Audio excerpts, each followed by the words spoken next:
Bien sûr que je dis merci Gisèle. Bien sûr, d'abord je le dis parce que c'est l'expression de la voix de mon client.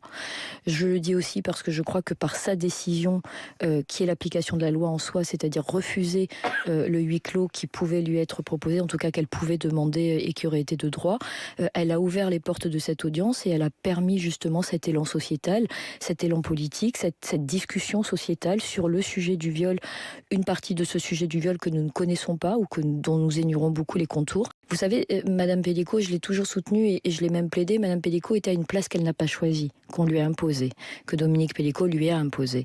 Et le propos de Dominique Pellico, depuis le départ et depuis l'instruction, a été de dire ma femme n'a rien à se reprocher et je ne peux rien reprocher à mon épouse. Donc, je rentrais dans cette salle d'audience le 2 septembre et même pendant l'instruction en disant Madame Pellico n'est pas mon adversaire et je ne peux pas venir chercher quelconque argument la concernant. Et je pense que de ce côté-là, nous avons eu, partie civile et défense de Dominique Pellico, un respect mutuel.